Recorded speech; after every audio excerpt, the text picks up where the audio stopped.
Hi, Sindhu. We're live, but I think we're going to hold on and wait for more people to join in, and then Sure. we can begin.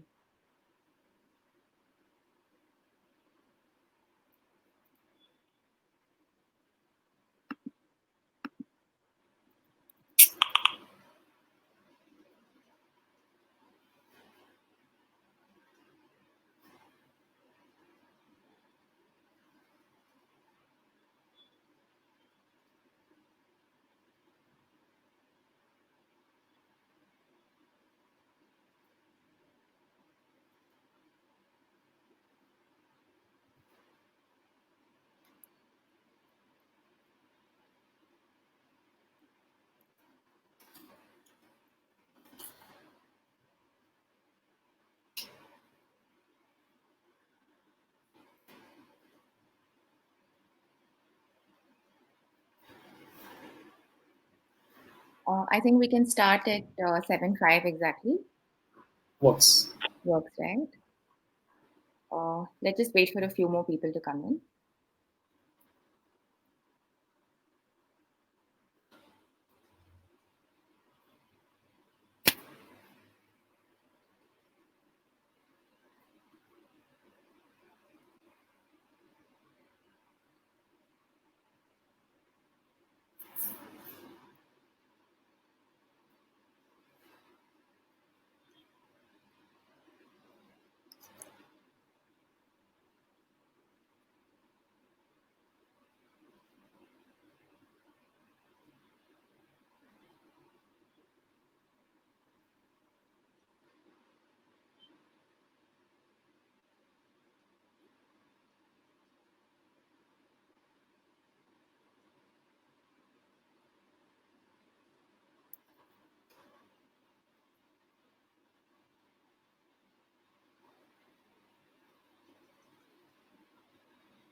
Okay, I think we can start. We have enough people already. Yeah. So, good evening, everyone. Welcome to yet another Tap Chief webinar. Today's discussion is on how you can accelerate growth for an existing product, or if you're an early stage startup, this session is going to help you with tips and tricks to get started with growth for your new business, helping you acquire your first set of new users or customers, what you should do and what you shouldn't do. And for this, we have Sindhu Biswal joining us. He's a senior growth marketer at PocketAces. He's also a master in audience acquisition and viral growth loops to improve retention, mainly for the OTTs and online entertainment platforms. He has previously worked with Paytm Insider, where he promoted some of the largest events in India through digital marketing and content strategies. Hi, Sindhu. Would you like to say hi to everyone? Hey, Nakita. Hi, everyone. Hi, everyone. Thank you so much, Nakita, for those humble mentions that you just Thank did you. right now. Thank I'm you so for glad agreeing to to do this. be here. Yeah, thank you for agreeing to do this. Sindhu is also a founding member of an experience discovery app called DoGether, D-O, DoGether. Yeah. And he's helped them create a strong community of 250 hosts in four major cities in India in just 1 year. Right, Sindhu? That's amazing. All right. Thanks. We had our glory days. Unfortunately, we are not functional right now. My Yeah. all the founders and everyone is not functional right now, but had great learnings out there. Yeah. All right. So before we get started, just a few things. So we will spend 45 minutes to gain as much insights from you. And our viewers, if anybody has any questions, please do leave them in the comments below and we will take them up in the last 15 minutes of the session. All right. So let's jump right in, Sindhu. What learnings can we borrow for a new product company that's just starting out, especially in 2020? From based on your experiences with driving growth for events and the online entertainment business. Right, sure. Thanks for that question because that's so basic to understand. Let me just share some kind of actionables what I have understood till now. First of all, the thing is By default, when we are at early stage, we mean that we have not figured out who is our audience exactly. Yeah. We really don't know, okay, on which audience to double down. Hence, we should not consider the marketing budget. This is again my perspective. It is not the perspective that everyone should have. But what I would rather do is not consider that marketing budget that I have got as marketing and go ahead with awareness campaigns. I think when you're at early stage, going ahead with all your marketing budget to start awareness campaigns is not the right approach, because we need to Yeah. first figure out what is the audience that I should go for. So I would rather really treat that marketing budget as a growth budget or something, test Mm-hmm. out with 30, 40 multiple user personas, that whatever you have in already your drawing board or in a research report and all, test every persona and double down and try to understand which persona is actually interacting with you in multiple ways. You can fix your own metrics that you should be okay with before even thinking that, okay, this is the audience persona I want to double down and I want to build community around this, or I want to acquire them. But I think the first blunder that anyone can do is take a gut feeling that, hey, this is my user because my initial research shows, and then just go all out. I think that is the wrong approach. That's one. Second thing, what I would also like to mention, just to support this thing, is never ever start big. Yeah. As niche you can go. But what do I mean by niche? If your audience size, potential reach on your Facebook ads manager is 1 lakh, I know a lot of digital marketers feel that is not the right approach because we have been hardwired that my potential reach should be in millions, in 3 millions. Then only I can start an ad campaign, Yeah. uh, because my cost will be low. But the Yeah. idea is not to have cheaper cost and so-called lesser CAC. The idea is to understand which is the right person, and hence, if my 2% cost is going up, that's still okay. So these are the basic two tips I would rather give, is to again build multiple user personas. It comes your expertise comes into place. How do you define these user personas? But it's completely up to you. All right. So there's so much noise when it comes to the right way to do growth with Right. social media and content marketing. The question is, like I would think, should I start blogging or should I start a podcast series or do videos, do video marketing? For early stage startups, especially because as you mentioned, it's all about going organic. So the question is, how do I organically acquire my first 100,000, 10,000 users or customers? So what are the do's and don'ts from acquisition perspective for social media and content marketing based on your experience? So if you had to give tips to someone who's executing at ground level today, what would those tips be? What would the do's and don'ts be for acquisition? Perfect, perfect. Let me take one exact use case. So this exact thing that I did, let's say there is an app who is selling travel events, Yeah, trekking trips, your hiking and other stuff. How do you promote that if you don't have money? yeah, The first way to promote that is running Google search ad. The second way is Google display campaigns and other stuff. But let's say you started deciding that, hey, I will create my social media page around yeah, hiking community. Then yeah, first is hiking is still broad term. You have still not defined what is that particular audience segment that you want to go. Exactly how we treat a product, that my users will be in Bangalore who are interested in hiking, who yeah, are singles, who are in engineering roles and all. The yeah, exact same classification should be also done for your social media pages before you yeah, even start, because that will define what are the hashtags you want to use, because yeah. that will give you a sense what is the kind of language you want to use inside your content. Mm-hmm. Once you have done that, go ahead with the content. I would rather say, if I was at your position, what I would rather do is I would double down on 1 minute less video content. Any Okay. content which is less than 1 minute. Reason being, 1 minute content or shorter content have higher shareability. Longer Mm-hmm. content have higher retention but less shareability. So I would Mm-hmm. double down on that. I would double down on meme marketing. I would try to look for travel specific memes around my audience personas, because I can double down on shares. Yeah. Reason focusing on reach, buy shares, because I don't have money. The only thing I can ride on is if one guy is sharing on his Facebook page, at least Yeah. 100 people will see. So Yeah. that so my focus will always be to hack shareability in the initial terms and to try as many multiple posts I can. I just give you one tip, which is try lesser than 1 minute of videos and video memes. Stay away from pictures. They don't Yeah. work well. Yeah. So yeah, these are the two basic actionables that you can go when you are very in your So initial days. memes is something that's always like intrigued me. Can you speak a little bit more about memes when you say memes, using memes in social Right. media marketing or content marketing? Because I've seen people using it in personal tweets. They use it more in a personal context. I've not really seen it as a strategy with marketing. Okay.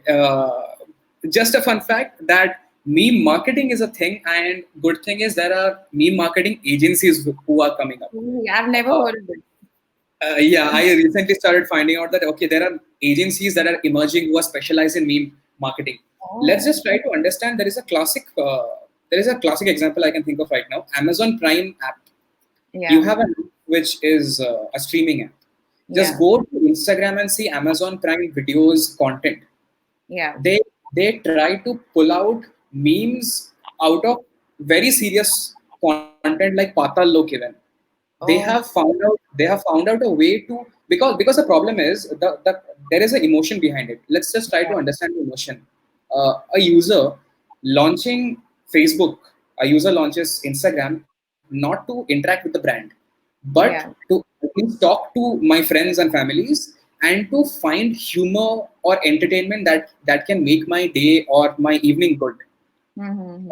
Any serious topic, unless and until you are so nerdy, because obviously right now whoever is watching, obviously I'm assuming you are nerdy, that's why you are opening Facebook.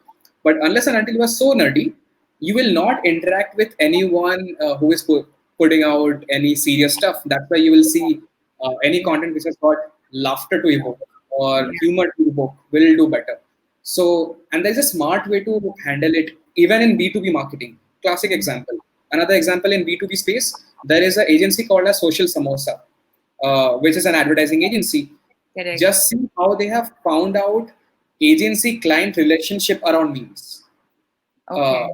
the Interesting. good part of memes is it should be as relatable, and the Yeah, humor. The good thing about humor is if it's very relatable, yeah, that is the humor inside that whole thing. I mean, of course, you might be having inside office jokes. Just yeah, start putting out those jokes. You will see you have more shares than your yeah, founder's speech or even your speech or something like that. yeah. So, That's so yeah, that's the perspective. interesting. That's nice. So, okay, let's talk about, since we're talking about the kind of content you use on social media and when you're looking at growth. Let's talk about the core work of marketing, and because everything in marketing begins with content and especially copywriting, right? Right. So, what are some of the essential copywriting tips that have worked for you on social media? So, I'm it could be social media posts, anything that goes out that requires good copywriting. What are Right. the essential, what are the tips that you have on based on your experience? What has proven to give good conversions? What's your thesis and your framework behind copy that goes out? Right, sure. Let me tell you one blunder which I used to commit before, and it has got a lot to do with how we are wired as a marketer after we pass out from our colleges and everything. Yeah, Inside every company, you have two different setup teams. One yeah, is a performance marketing team who generally write copy of their own when they run Google search ads. correct. And you have social media team who generally write copy for your social media Correct. things. Yeah. Now you will see difference in brand tone in both of the teams, which ideally should not happen Mm-hmm. because branding tonality should be same across. That is one. Yeah. Yeah. What happens here is you will see a lot of humanized tone when Mhm. social media copywriter or social media writer is putting out something, and a Yeah. lot of salesy pitch tone when a Yeah. performance marketer is running an ad. Yeah. That's something we used to do. I mean, I Yeah. myself used to do. And when I started my journey by involving myself a lot with content, Mhm. understanding human emotions and everything, and not sticking to just spreadsheets and Google Sheets, one of the best case I found was emoticons are the most untapped territory. territory that is not yet tapped Yeah. to the full potential inside your ads and copywriting. So that is one. Emoticons work great. It increases your CTR to another level because it brings a little life to your text-based copy. Second Mm-hmm. thing is humanized writing. The Yeah. first 4 words or the first 5 words, if it is not talking to you, if it is Yeah. talking in third person, if it is talking as a I specific format, Yeah. it really doesn't work because when you're doing a personalized targeting, I would rather do you. Yeah. Example, let's say Nakita, your birthday is coming up, and Yeah. let's assume your birthday is coming up, and I want to, let's say, tell you that, hey, there is this musical event going on. You do your birthday a very regular way. Why don't you be in this virtual gig? My Yeah. writing, if writing is birthday aa raha hai aapka? Question mark in Huh. Hindi, let's say. Huh. Huh. The question, I started with a very personalized you specific tone, and that will simply increase your ratings and CTRs and everything. Last thing is your copies should not be a very generalized copy that can be used in every ad set you are running.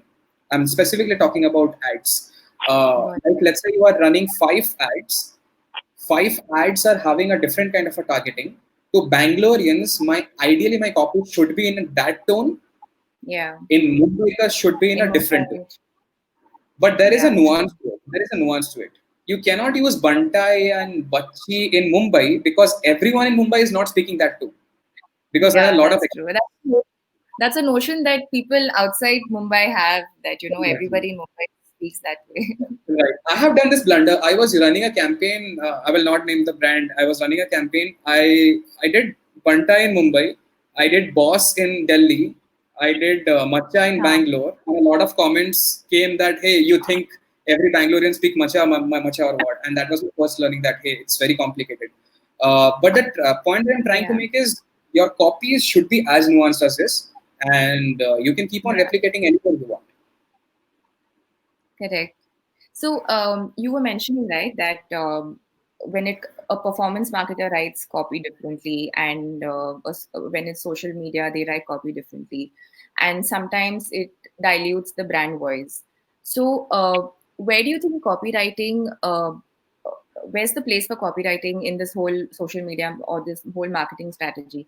Also, should you write it yourself? Should you outsource it to, say one a different agency that writes copy, let's say for everybody, for your Right. performance marketer as well as the social media team, so that the brand voice is not diluted? Do you think that's a good way to go then? I have opportunity to handle in both space where we have internal copywriting teams, not copywriting teams, Mm. but we have trained marketers to be copywriters themselves, and also have kind of been in a setup of the external thing. In my experience, external is very not exactly problematic, but it's very and there are a lot of variables inside it. Like for an example, let's say you Mm-hmm. have an agency in a retailer. Every agency has their own kind of a setup, but the expertise of agencies, they will read your brand book, they will understand your brand Yeah. tonality, and they will try to adapt themselves. I think agencies do Yeah. a great.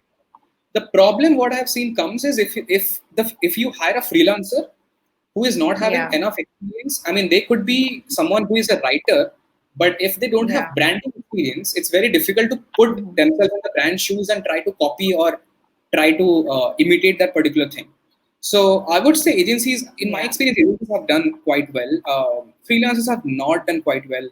That's why I am little skeptical Mm-hmm. always when I work with 1 year freelancers or 2 years freelancers experience and all. Someone who is Yeah. 5 years experienced may bring that expertise inside the whole scenario.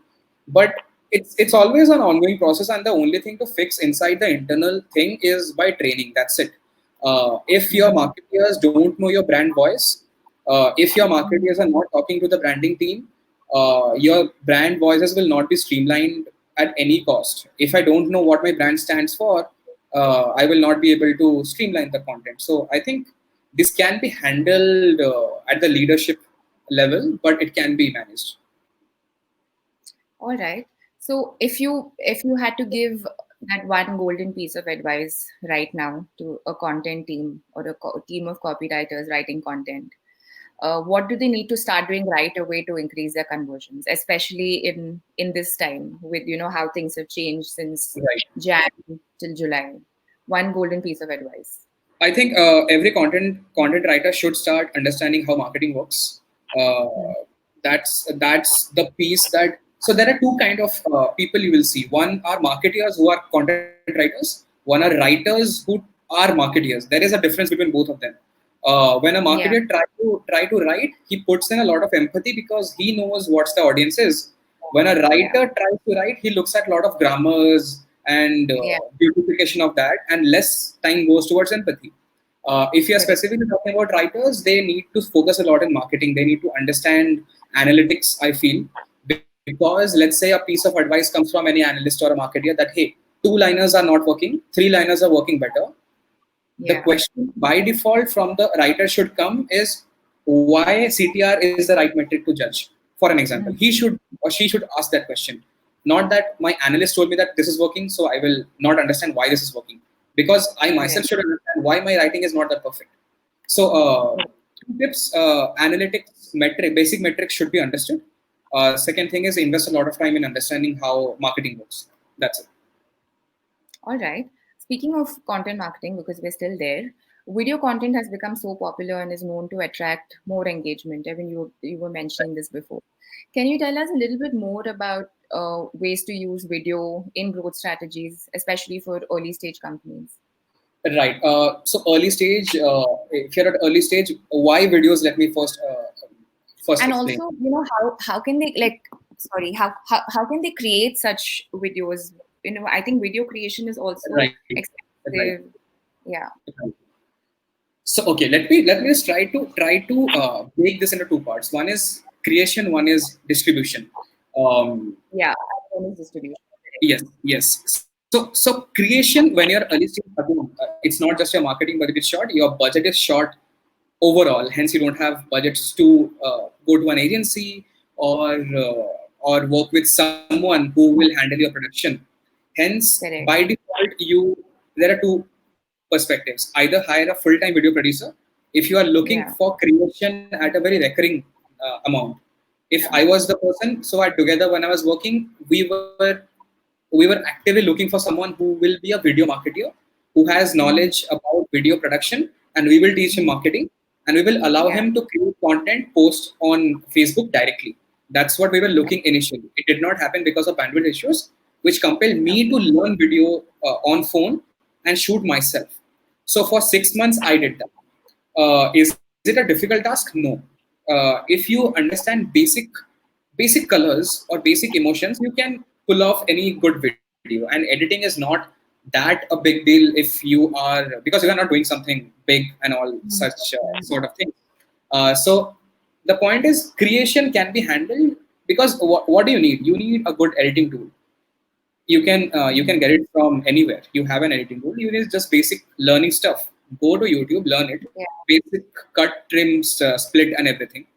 You need a good phone. You have your Mm. phone. You have a good camera. Take it out.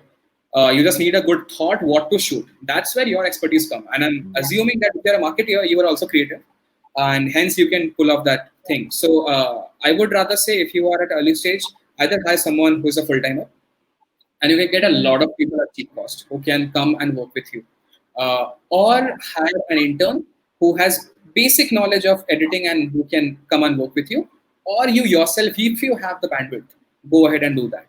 That is the creation part, not a big deal. Let's come to the second part, even a bigger deal, which is distribution. uh, Yeah. a few quick tips. If you are Mm. into something very very serious, like let's say if you're not into the entertainment zone, if you're not into travel industry, if you're not into something that can be beautified, or if you're so Yeah. basically if you're not a product which can be sold as aspirational, like Cred is a serious app but can be Yeah. sold as an aspirational product. Hence Yeah. my videos can be very creative and all. But Yeah. for something, let's say a Kotak Mahindra Like bank, or telemedicine or something that has to do with that has to do with, uh, yeah, so it's very yeah. difficult to think. the best case is try to think if there are multiple relatable use cases, if you can make stories out of. Like for an example, uh, like Zomato has done it great. They don't produce videos, but they Mm. have thought of internal marketing communications as a mode of content creation. Like for an example, I send you a push notification which is funny, which is in a Mm. joke writing format, because I know people will take screenshots and put it on Twitter. Similar Mm. things I did inside it as well. We treated push notifications. We so the head of marketing was ex AIB, so the head of creative was ex AIB. So he's a joke writer. Yeah. So he was Yeah. writing jokes in the push notification, and then you have UGCs being created out of that. Very cheap things. Yeah. Push notification takes you, I mean, Yeah. nothing. Um, True. you can do that with emails. You can do that with SMS. You can do that with Yeah. literally everything you want. If you don't have a video also, so I'm just trying to say, Yeah. if you're a non-serious company, video comes. Yeah. If you are a Yeah. serious company, look at your internal communications. Yeah. Coming back to non-serious companies, if you're in your early stage, try to look for shorter videos. As I said, less than 1 minuters, 10 seconders, 15 seconders, 20 seconders, 30 seconders videos. Reason, look for shareability. Look for those emotions and try to understand why people share. Let me just give you 4 emotions that why people share. What we have found now. First is relatability. Is you Mm. make something which is extremely relatable to people. Like let's say if I put tomorrow a video which is uh, office work, work from home in Bangalore, how the setup works. Let's say if there is a different kind of setup, that Yeah. will work because people will relate. Relate. So relatability is the biggest Yeah. emotion that is evoked when you do that thing, and filter copy is built on that particular emotion. Then Yeah. comes your humor. If you are able to raise a humor by any form, that will get shared. Yeah. Third is inspiration. If you are Yeah. able to inspire someone. Fourth is educational, but educational is different. Like for an example, if this video, chances of this video getting shared is very less because it's a 1 hour video. Generally what happens, how shareability works, just think how you share to your friends. You generally Yeah. share a 10 second of video to your friend because you know he or she will watch. The Yeah. reason you are sharing because you feel यार वो देख ले. If he or she is not watching, then you feel a little bad because hey, I took effort to share and he or she is not sharing. Yeah. Yeah. Subconsciously, we know that if we share something which is shorter, people will watch. If we Yeah. share something longer, people will not watch. That's why you will see no one shares Yeah. webinar. Yeah. People share webinars on emails, but no one shares webinar that hey, this is a great webinar. Spend your 1 hour at this. No one is going to. So these are the few learnings that you can adapt, no matter any company you are. Best case is Dunzo. You can literally see how they have took a very boring delivery business and converted into a very fun format with the creatives and everything. Yeah. But yeah, these are some ammos that you can use when you are doing your stuff. Nice.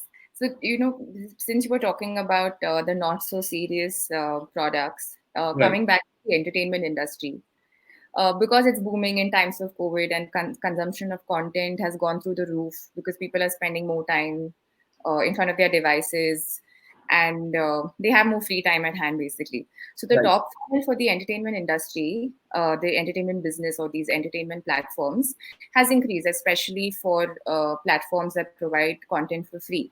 But there has been a challenge, I'm guessing, when it comes to paid subscription platforms, right? Like something, I know Netflix is too big, but then the smaller players where, they still are dependent on people paying for subscriptions. But right. spending power has dropped across. So, how are they coping with still acquiring new users? uh, some some tips from there that will also help other product based companies understand this and uh, Right. yeah, follow through with the same. Sure. So one thing that has happened in a positive limelight in the entertainment industry, when I say entertainment, it basically means your OTTs and gaming industry combined, Yeah. is Yeah. the market demand has increased because you are all at home and the only thing you can do is either work or study and do something else, Yeah. or don't do work, don't study, and do something else. So both ways, entertainment is the thing, and that's why you see a rise in PUBGs and everyone is rising, which basically Yeah. means the problem is not Yeah. with acquisition. Just because there is a demand, hence Yeah. right now no one is literally feeling a lot. So basically, India is very much conscious about when it comes to pay for entertainment, because we are Yeah. hardwired that entertainment Yeah. should be free. Everyone is hardwired, Yeah. Yeah. and that's why you see people are okay in using torrent for finding a particular movie for 1 hour, to go Yeah. into that kind of hustle, but not pay 100 rupees to check that movie. I mean, Yeah. YouTube was That's right. doing VOD subscription movies at 50 rupees. 50 rupees is literally nothing. Even I'm Yeah. guilty. After earning a basic amount, still we are not able to put 50 rupees. I still go and find out free, because that's how we Yeah. behave in the society. Anybody who has paid 50 rupees for the YouTube movie, please mention your name in the comments. Is there I anyone? don't, I don't, I don't know anybody personally. I hope no one is if YouTube finds out. Okay, but people know. Netflix themselves know that people do that particular stuff. Whatever we do, I will not tell that, which is sharing and other stuff, and Yeah. they're okay with it. By that way, that's why they try to fix the single level subscriptions and the premium level subscriptions, and they are, because you can't solve that problem. They have tried to solve the problem whatever they could. Screenshots is banned and everything is banned. At tech level, they are sorted. So I don't think subscription is the problem. What industries or OTTs has done, let me just tell you, to get a lot of people pay. Yeah. So there was a series, I don't remember. It's called Asur. Yeah, the series is called Mm-hmm. Asur. Have you watched Asur by any chance? I Okay, haven't. that got, I mean, that got massive traction because of word of mouth. Anyone who watched and said, "Hey, it's amazing, you should watch it." Asur was on Voot. Now, Huh. Voot is not that app that anyone who uses Netflix maybe can Yeah. use Amazon Prime or Hotstar, and Yeah. that user persona is not really who someone who uses Alt Balaji, or not someone who uses Voot or something. There is a different audience for Voot altogether. When Wood True. put added Asur, and there was nowhere Asur could be found, the only thing you Yeah. have to do is pay. Now, a lot Pay. of user acquisition campaigns happened not for Woot app. Like, Woot was not promoting app saying that, hey, pay 100 rupees and watch content on Woot. No. Woot was doing Yeah. pay 100 rupees to watch Asur. That's a different strategy altogether, which will get you a lot of acquisition uh, spike, but retention may be a little bit of drop if they are, if you just leave these people, because someone who watches Asur is of different mentality. You cannot give them the same Sasbahu content after that. So the point is, acquisition is easy right now because there is a lot of demand. People are just coming up. Yeah. Retention is very difficult. Let me just give you my perspective on retention, what has been happening with apps, and that is replicable with any other app or any other website. Even if you are a Yeah. That. freelancer, that still works. Uh, so right now you'll be getting two kind of people. One are those who used to uh, interact or transact with your particular product or website or something, who at a certain frequency, let's say once app launch per day or one time website visit per day. Right now it is 2 times or a 3 times. So that is Mm. already deactivated. So that means these Yeah. are your older customers who have got a little bit, who have come a little bit closer to your brand. That is one segment. Another Yeah. segment is someone who used to use your app, left you because some alternative came or something. Right now, just because you are the only app who is providing certain kind of a value, they are forced to come back and stick to you. So Hmm. these are the second cohort of users who are loyal, but not that much loyal, but they have come a little closer to you.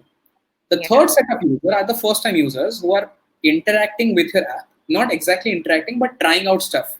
So these are the users Yeah. who have 4 to 5 apps in their phone, and जब भी Yeah. mood किया, कुछ भी mood किया, they will just keep on going here Yeah. and there. I'm one of that Yeah. user. I have 5 Hotstar, Voot, and everything on my phone. I will not literally keep every app on my phone. Uh, Yeah. Now here comes, how do you treat these people at the retention. Never ever look at average retention rate. That's a blunder to do. That's the biggest blunder to do right now also. Look at retention of every cohort. If the third thing, which is the first time customers, if you think that running reactivation campaigns or running retention campaigns makes sense, I don't think it makes sense right now, because let them do whatever they want. You might see a spike, but don't focus money on them, because you have to build that trust and relationship from scratch. And right now you don't have the money to do that. The other people who are your customers, who are already your customers, right now is the best time to come more closer to them, to interact with them, to make them your best friends. And if you're not able to do that right now via retention campaigns, via reactivation campaigns, you cannot be able to do that later, after when everything is sorted. So I would rather put a lot of my money into reactivation and retention campaigns for these two cohorts, and not really put a lot of money in reactivating, or put a lot of money in acquiring new set of users if everything is sorted. If everything is not sorted, if you are an early startup, right now is the best time to put all the money in activation campaigns, because the cost is very, very less. I mean, it's 70%, 60% less. So if you don't have a market base, if you don't have any users, just go ahead, test multiple users you want, but try to spend all of the money to find out which is your audience, or what is your audience. So yeah, that's what I would rather treat, and that's what generally people are doing who are in just not in just my business, but any B2C business. Correct. Right. All right. Interesting. So coming to apps, because you had mentioned apps. No, actually, before that, another question related to retention itself. Now, if somebody, you've already addressed retention, you've addressed acquisition, but say a product company has figured out acquisition, their CAC is low and they're able, they're acquiring users at a steady pace. But retention is a challenge, and retention is taking a hit. So, right. And then where do you think they should put their money? Because CAC is going low and they're acquiring users at a steady pace, but then if retention is constantly taking a hit, what's your piece of advice for that? So I would rather stop that audience. I would revisit completely. Generally, what everyone has seen is if your CAC is low to a drastic level, I mean, I'm not considering to make investors and everyone happy. I'm not talking about that case scenario at all. That's a different case altogether. But I'm talking about legit customers. If your CAC is too low, then there is a scene that, okay, these are not your real customers. Because generally, if you are looking after right customers, your CAC will be very high. Your CPIs will be very high. Your CPAs will be very high, generally. So I would rather stop that campaign first. I would revisit and see what has gone wrong. Is it these people came to my app, interacted with my app, left, or is it they came to my app, logged in, and then left? If they logged in and then left, then that means maybe you have acquired the wrong customer, because you showed something else. It's expectation versus reality. The delta is too high, maybe. You showed something else, they were expecting something else, and then they came, it was not according to the reality. So I think just check where is the bounce happening. And once you understand, then maybe you are able to take a call. That is first. Second, I cannot emphasize more. Calling is super important. If you are at your early stage, you have to take that CSV download. You have to assign the top level guy, not marketing manager, but the head of marketing or someone who is taking the calls. He or she should call each and every customer, segregate those customers. Someone who is launching your app 5 times a week, segregate that into a different thing. Someone who launched and have not launched, have different set of questions which are humanized questions. Don't just call them and say that, hey, I'm taking a survey, please answer my questions. No one gives a shit about it, and no one will answer correctly. Maybe if you call me and say that, hey, I'm calling from so and so, and if I'm going to take a survey 5 minutes of yours, I'll simply disconnect the call. Because I have no loyalty to you. I am not answerable to you. So hence, talk as a friend. And once you talk as a friend and ask feedback, for an example, let's say, ask open-ended feedbacks as well. Let's say someone uninstalled. The first question is, why you uninstalled? The second question is there anything we can do at product end which can make you come back? If you ask this, you will get multiple ideas, multiple use cases, uh, and that's the right way to go ahead. The biggest companies also do till now. I have heard Mintra's head of leadership team always emphasizing that they have this culture of calling everyone, and that should be the core of the culture from the start itself. So yeah, I mean, just summarizing again, check where your bounce is happening. Call each and everyone, even if people are staying on an app or people are not staying on an app, you will get a lot of insights from them. All right. So what you're saying majorly is if retention is taking a hit and your CAC and your acquisition is doing really well, you're either acquiring the wrong set of users, or Yeah, it could your product also is be that people very bad. are not realizing the value of the product once they're on it, and that's how they're bouncing off. It could also be Right. the product in itself, the onboarding of the user and stuff like that, right? Absolutely, absolutely. So what Yeah. happens is, so what happens is there are a lot of gut feelings that come. So for an example, if your backend shows that there was no crash that happened after login, if your backend, if your UX team feel that hey, this is the smoothest integration we can ever do, then rather than going with the gut feeling, because if everything is a tick mark, call those users and ask them. Maybe Hmm. if you see 60 out of 50 out of 60 users saying that I'm just not interested in a product, that clearly means that you acquired the wrong person. Change your ad targeting, or something wrong happened at the targeting level or something. So yeah. Okay. We have a few questions from people. So I'm going to take up one question here, Sindhu.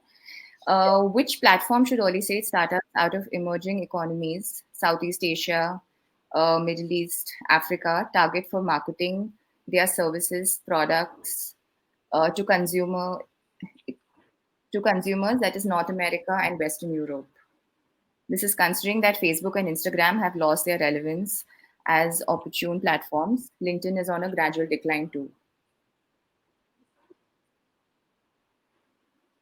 Okay, interesting question. I would like to first assume a bit of scenarios. Let's say you are a B2C company and not a B2B. Let's assume that. If yes, then LinkedIn is little bit out of topic. Let's not assume LinkedIn.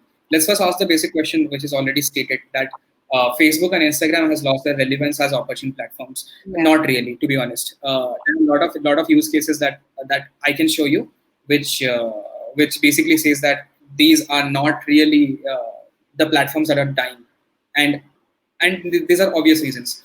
At least not at that stage. Second is, do we have any other alternatives? The first question is that I don't think we have a lot of other alternatives if we discard Google search and everything. I am assuming that is done. If yes, then maybe we have figured out what to do on Facebook and Instagram the very wrong way. Maybe we are too salesy in our approach. We have to humanize all the communications. The one piece of advice I would rather give to early stage startups in any economies, in any emerging economies, is first take into account people on Facebook, on Instagram are for entertainment purpose, are to make connections with their friends and families. Hence, whenever you put out an ad saying that hey, there is this event happening and there is no literal emotions happening behind it, it will never ever work. That is where the expertise of advertising industries come into place, because the communication that you are doing is completely against the basics of marketing. So, Mm-hmm. so we are not doing even right marketing and then claiming that hey, these platforms are not working. We are doing the complete wrong marketing, wrong communication, and then saying that hey, these platforms are not working. Because at the end of the day, these are real humans. So what I would rather say, focus a lot of time in understanding how content works. Once you have understood how content works, a lot of your ads will be figured out. I don't think we are doing a bad job at targeting. I mean, at campaign and ad set level. I think we are still doing a bad job at the ads level. How we design ads, how we create ads, how we communicate. So I would say that if you fix that, I don't think there should be an issue in getting users. Okay. All right. We have another question from Prashant. He says, what should be the strategy to acquire customers for a B2B SaaS product? Okay, this is a very open-ended question, but uh, I mean, I think Nakita is the right person to answer You this, could, but you could do a whole session on this, I think. yeah, this is. I'm sure many of my friends before me have talked about it. But again, let me just bring my perspective. I'm not from B2B, but let me just give my perspective, which is B2B is even more humanized because you're directly dealing with the customer one to one, personalized emails and everything. Uh, you cannot literally copy paste all the emails that you are doing that every person is doing. Some simple actionable things I feel that can be implemented. When you open your emails, you will see a lot of B2B business startup have a particular pattern of writing subject lines. You will see there is a pattern. Yeah. I was not noticing this. I was actually thinking that, okay, these are some marketeers, but looks like one person is implementing and coming up on a webinar saying that, hey, CTRs are high, and then bunch of other creators are implementing. Then literally what happens is everyone is fighting with them. Some things that actually work is personalizing your subject line. Second is being more direct and talking as a use case problem solving statement inside the headline itself. I think that will do a lot of your stuff inside the whole email marketing. Second thing is being real. If whatever writing you are doing inside the email, when you pick up the call, if you're not the same person, let's say you're funny inside the email, you're very extrovertish kind of communicator, but when I pick up the call, it's a different person. There will be a kind of a dissatisfaction happening that, okay, this is not the same person or something like that. So just from my perspective, I think this is the basic stuff I can just share right now. But it's a very different, elaborated topic. All right. There's another question. How a startup into premium product sectors should grow exponentially? Like Okay. how can startups in a premium product sector grow faster? Okay. So, two tips here. One is if you are starting, don't aim at growing exponentially at all. Don't at all aim. Premium mean you have to even go more niche. It's Hmm. very difficult to find out the right target audience.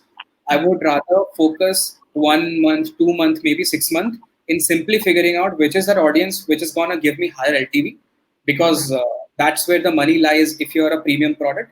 Second is you can only crack marketing inside premium if that person is loyal to your brand. Premium products, if you try to understand human psychology, if someone is using a premium perfume, they're more prone towards sticking to the brand for a longer time versus a very low cost product or something. It could be anything. So I would rather find out that 50 people who can stay for long versus finding out those 1,000 people who will stick for a lesser time. So, and once you have found out those 50 people, it's very easy to ask them via referral campaign or something, and they can find out their lookalikes and get more customers. But the first set of customers are very, very important.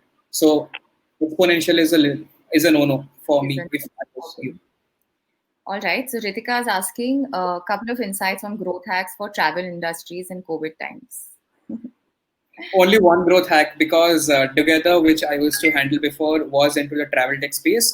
Only one growth hack I can give right now is there. You must have a bank of the travel videos that you may have shot, or your people who have, I mean, your customers who may have shot and shared with you.